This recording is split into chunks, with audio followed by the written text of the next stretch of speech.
Alright boys, welcome back to another team builder, this time for BBR finals. Yesterday we went in depth with our WPF team builder. We have two finals this weekend for you guys on Friday and Saturday. I guess not the weekend, almost the weekend. We got two finals, that's three Wi-Fi finals in a row. But we'll have to see how these Wi-Fi finals go. I am suited up once again with the playoff Jimmy attire, ready to bring this team builder to you guys. Our opponent is none other than the owner of the PPL, Jack or Gray V, and this is his third consecutive BBR finals appearance. Last season, the one where J-Bear and I made it, I don't believe he was in the league, so this is his third consecutive BBR finals appearance. So he's made quite a few, man. I think he won both of the last two. I could be mistaken. He could have only won one of the last two, but I think he won both of them. So this is a pretty big one, man. Us trying to get our redemption arc and him trying to keep the streak alive. I mean, obviously it's finals. It's going to be pretty big no matter which way you look at it. Shoutouts to my boys Emil and OGalbina for helping me with this team. I don't normally accept mocks. I did for these two finals because I felt a little bit uncomfortable having two finals in 1 week. So shout out to both of them for helping me out. Emil helped me out a lot this morning, and then Owen ran a couple of mocks and helped me kind of even out the edges on this team. But the basis for the team has stayed the same, and it is going to remain the same as we go into this finals match. We're going to read off our team one last time. If you guys have missed it, you can check out the whole playlist or the first draft analysis video for this season in the top right hand corner. Our team consists of Terra, Annihilape, Terra Spanky, who is going to be Terra Fairy and Terra Water. We got Pants 2, the Glow King, who has been a crucial glue piece to this team. We got Yummy the Chi-Yu. Chi-Yu sucks, but here we are in finals with Chi-Yu. It was originally Walking Wake at the beginning of this season, but I think Chi-Yu no Terra is much better than Walking Wake no Terra. We have Decidueye Hisui, who has not been great for us, I won't lie. He's been alright. I think he defogged for us one time. It's pretty cool. But we traded Torkoal for that, so not much to say about that. We got Big Zapdos, the Zapdos. Zapdos has been very crucial for most games in this playoffs, and specifically, spoiler alert, for the semifinals, where I got the big para on the Chi Impao against Owen. Rinky Dinky, the Grimmsnarl, it's been getting up a lot of screens here late in the season and has been very crucial to a lot of our late season run. Zinger, the Bronzong, a very good defensive piece. He's been getting rocks up. He's been a good steel type. He's been here. Quagsire, I don't know if this Pokemon has came to a single game. Weavile, who has been probably the second best Pokemon on this team. Snitch, he has been very crucial to pretty much all of our wins as far as I'm aware. It's been pretty much the Rillaboom of the BBR season. Whereas Rillaboom really oppressed me in WPF, Weavile was able to really oppress me here in the BBR. This Pokemon has just put on so much offensive pressure. It's won games for us. It's put on late game pressure. It's been a breaker. This Pokemon has been great. And then lastly, Dumb the Brambleghast. This Pokemon, as much as I hate the design, man, I gotta give it to him. He's been very important to a couple of our matches, specifically round 1 against J-Bear and obviously against Keegan to get into playoffs, as well as week 1. This Pokemon has actually been very crucial, and yeah, it's one of our 2 removers, and yeah, our removal sucks, but Brambleghast has been trying his damnedest to make sure that people can't say that. And it all comes down to this, man. This is the finals, obviously, our second finals in a row. This is where all the marbles are, man. We want to win. We want to go 2-0 on the weekend, but the BBR one holds a little bit more weight, in my opinion, because of the fact that we lost in the finals last season. So I want to win this one so badly, man. This is the one of the two. If I could only win one of them, it's going to be this one. We're facing Jack, as I said, and his team consists of Lando. Again, we actually played Lanad in both finals, which is super annoying. Terra Roaring Moon, it's going to be Terra Steel and Terra Flying. Cinderace, who in my opinion is the best Pokemon in this matchup on either side. Cinderace, who in my opinion is probably the best Pokemon on either side in this matchup. Mew, Cloyster, Serena, Mimikyu, Tauros Paldea Water, Dunsparce, Magnezone, and Grafaiai. Much like the WPF game, there's only one Pokemon that I really don't ever see coming in this matchup, and that's going to be Dunsparce. It's a normal type, it's a Ghost Resist, but our Ghost type spanks it. Literally, spanky. So I don't ever see Dunsparce coming. The other Pokemon I don't really see coming is Serena. The combination of Zapdos plus Chi-Yu and also Weavile makes Serena really not a factor in this matchup, as well as us being able to block the spin with Brambleghast as well as Annihilape. I don't really see Serena ever coming, and then Cloyster could make some sense, but the combination of Cloyster and Annihilape and Bronzong and screens with Grimmsnarl and offensively pressuring that Pokemon no matter what Pokemon we have in is going to make Cloyster, in my opinion, probably not come. But Cloyster could definitely come specifically for Spikes if he doesn't want to bring a Spikes Mew. So basically, I think it's top 3 Pokemon guaranteed. I think Landorus has a very good matchup into us. We have a combination of Bronzong plus Zapdos, which can kind of mitigate it. But if we only choose to bring one of those Pokemon, it can get out of hand pretty quickly. As far as the moveset goes, I think it's going to be like Life Orb, but with a U-turn, Earth Power, Crunch, and Rock Slide. Could also go fully physical and just go with the Earthquake over the Earth Power. Could throw Grass Knot on there as well. Could throw Sludge Bomb on there as well. Could throw Psychic on there as well. Landorus kind of has really heavy for Move Slot Syndrome in this matchup. The next Pokemon is going to be Roaring Moon, who I think is going to have to be more of a specially defensive variant in this matchup. Probably going to be Terra Steel for a potential late game, but it could be something like Roost 3 attack. Because I do think it needs probably 3 attacks in order to hit our team reliably, because we have Terra Fairy, Annihilape. On top of Grimmsnarl, it's going to need Iron Head. Crunch Stab is very, very good. And then it's going to obviously want Roost. And then the last move could be Dragon Dance, could be Taunt, or could be Earthquake as a way to hit our potential Chi-Yu. Because if it's our Chi-Yu check, you probably want a way to reliably hit us. Cinderace is a behemoth in this matchup and has a lot of very good different sets. The one that I expect the most is going to be Taunt, Court Change, Pyro Ball, and U-turn with the heavy duty boots. I think that set makes the most sense with our specific team. That is probably the Cinderace set I most want to see. If we do actually end up seeing Banded Cinderace, the team that we brought does not really get along with Banded Cinderace. So we're going to have to hope that that doesn't come. I really think Banded has a worse matchup than the set that I first listed. But at the same time, I could 100% see Banded coming and just not respecting the Quagsire and you turning out on it every single time. Very difficult for us to prep for Cinderace with Water-type Quagsire. And then the last Pokemon that I think guaranteed comes is going to be Tauros Paldea Water, because it helps out with both the Chi-Yu as well as the Weavile, and Weavile can get a little bit scary into this specific matchup. I have no idea what set it could be. It could be Trailblaze Bulk Up 2 attacks. It could be AV to try to mitigate Chi-Yu. It could be Pyapa Berry to try to mitigate Chi-Yu Lumberry. It's probably going to be a bulkier variant in my opinion. As for the last 2 slots, either Mew, Mimikyu, Magnezone, or Grafaiai make the most sense to me. Grafaiai if you're scared of potential T-Spikes. Magnezone if you want a little bit more offensive pressure, as well as potentially trying to trap the Bronzong, which can offensively pressure you anyway. So out of the 4 that I listed, Magnezone is probably the least likely. Mimikyu actually puts on a decent enough offensive pressure. It's piss weak, but its dual stabs do very well into me, on top of the fact that it has grass coverage for something like Quagsire, which would otherwise be able to wall it with Unaware. And then Mew is probably just some sort of hazard setting set this week. Maybe a lead with Spikes. It could be Taunt, it could be Thunder Wave. There's a lot of different options for Mew in this matchup. Nasty Plat is also an option with Colbur Berry, but in my opinion, the best Mew set in this matchup is going to be Spike's lead. And then Cloyster, if it does come, I said it before, I think it's going to be some sort of a Spike set. I don't think Shell Smash makes much of any sense into this matchup. Combination of Grimmsnarl plus almost no opportunities to set up on any of my Pokemon really leads me to believe that you would not be Shell Smash in this instance, on top of me having an Unaware wall in Quagsire. And then Serena and Dunsparce are pretty bad, man. As far as the team that we are bringing, we are starting off with none other than the Spankster. Spanky, Annihilape is going to be the first Pokemon in this matchup, and we're actually not going to be a bulk up set in this matchup. In my opinion, bulk up really has no place in this matchup. There's a lot of different Pokemon that can run Taunt or Encore, like Mew or Roaring Moon, or even Mimikyu.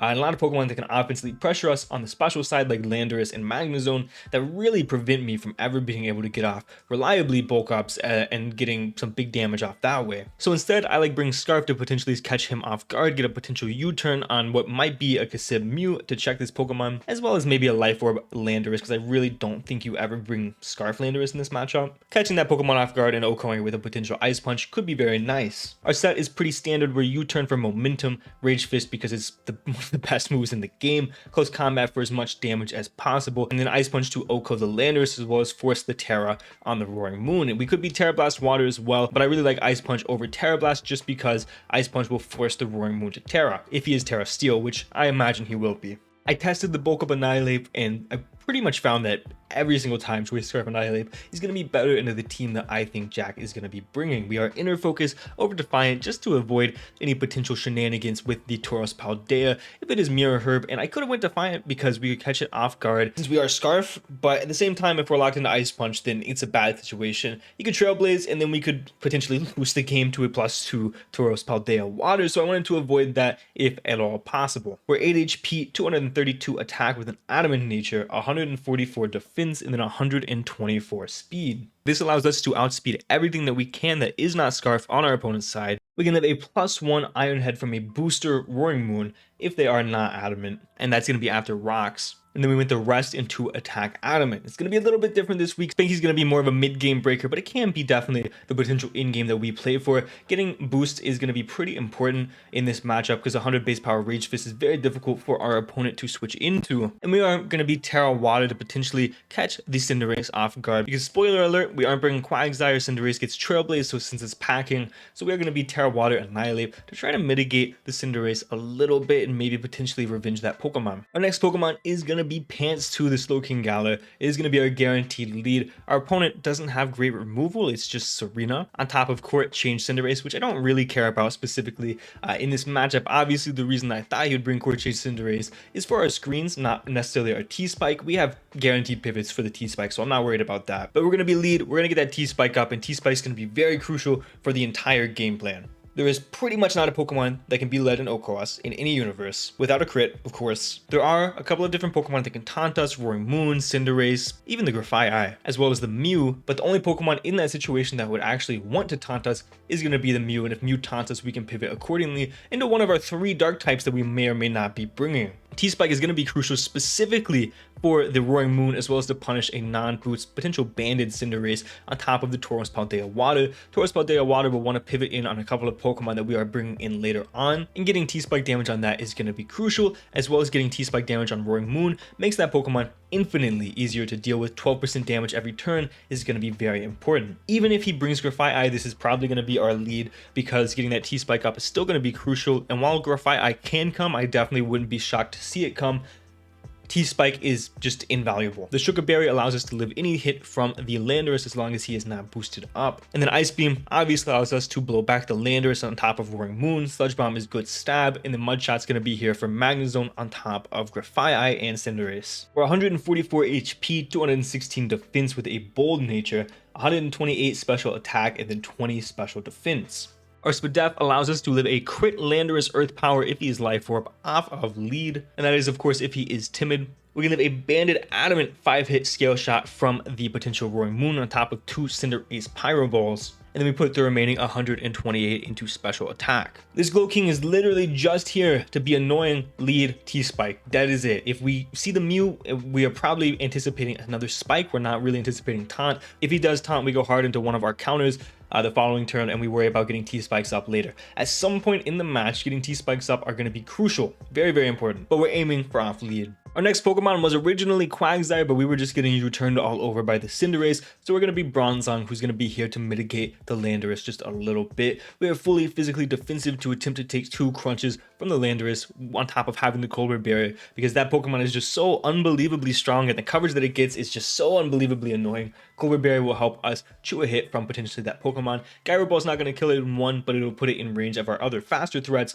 that'll be able to outspeed and kill it. Stealth Rocks, while maybe not the most important in this matchup, if we do force the Landorus out, getting rocks up could be very, very crucial, because as that Pokemon switches out and takes more damage, we're going to be put into a pretty good position. Body Press is going to be here for the Roaring Moon on top of Terra Steel Roaring Moon, because it is possible we preserve our Colbert specifically for that Pokemon. And then Earthquake in case the Magnezone wants to trap us for whatever reason. Zinger's job is just to kind of scare the Landorus just a little bit, but it doesn't do that good because it gets 2-hit KO'd if we're not Colbert Berry. So we're going to try our best, I guess. Our next Pokemon, I am reluctantly bringing Yummy the Chi-Yu to the finals, and the whole point of this Chi-Yu is to force the Roaring Moon in. That's his whole point. The way the mocks usually went is it was Glow King lead, Mew lead. I T-spiked as they spiked. I went hard Mew, and I overheated on the Roaring Moon coming in. I got my eject pack. We proc a potential Lum Berry, or we saw if it was Lum Berry or not, and we got into a threat to actually threaten that Pokemon. We are Will-O-Wisp in case he is boots on the Roaring Moon. Overheat to proc the eject pack. Dark Pulse is a very good stab in this matchup, and then Psychic to hit the Tauros Paldea Water that may want to switch into us. We're 184 HP, 56 defense, 156 special attack modest, 4 special defense, and 108 speed. We can outspeed a max speed Cloyster. We can live a Magnezone Specs Thunderbolt. We can live a close combat from the Mew after a single spike, and then we put the rest in a special attack modest. Chi-Yu is very important because forcing either the Roaring Moon or the Tauros Paldea Water in to get that T-Spike on those Pokemon before the Grafaiai comes in, or whatever the case may be, is going to be very crucial,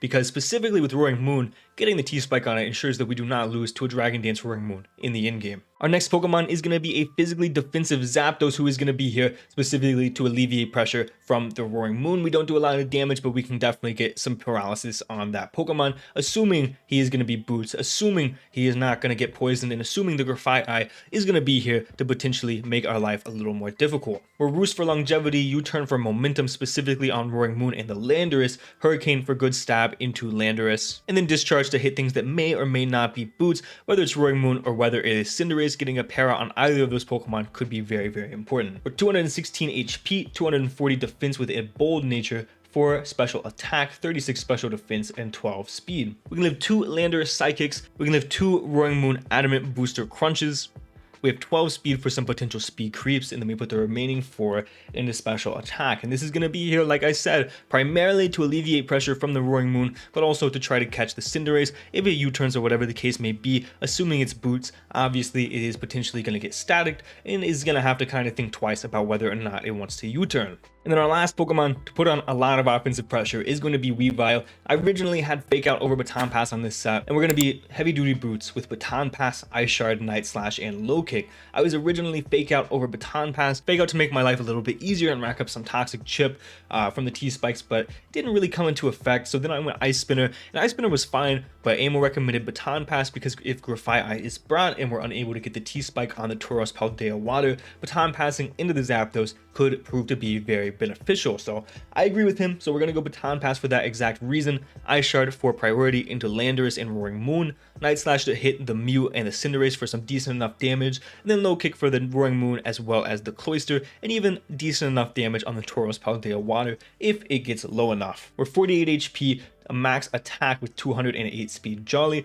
enough speed to outspeed Roaring Moon, max attack with the rest into HP. And that is going to be the team that we are bringing, guys. Lead T-Spike Glow King is going to be very crucial for us to try to win this game. Annihilape and Weavile put on the offensive pressure in this matchup. Zapdos and Bronzong are going to try to alleviate the offensive pressure from our opponent's side. And then Shiyu is here to force specifically Roaring Moon in, and we'll see whether or not he is heavy duty boots, booster energy, Lumberry, if he's a different item. Those are really the 3 items I heavily expect. I am pretty confident with this team. I am very comfortable with this team. This is a very John Jr. team. I'm very excited to bring BBR finals to you guys 2 seasons in a row. Let me know what you guys think of the team down in the description below, and I will see you guys on Saturday with this match. Thank you guys so much for watching, and for now, guys, this has been John Jr.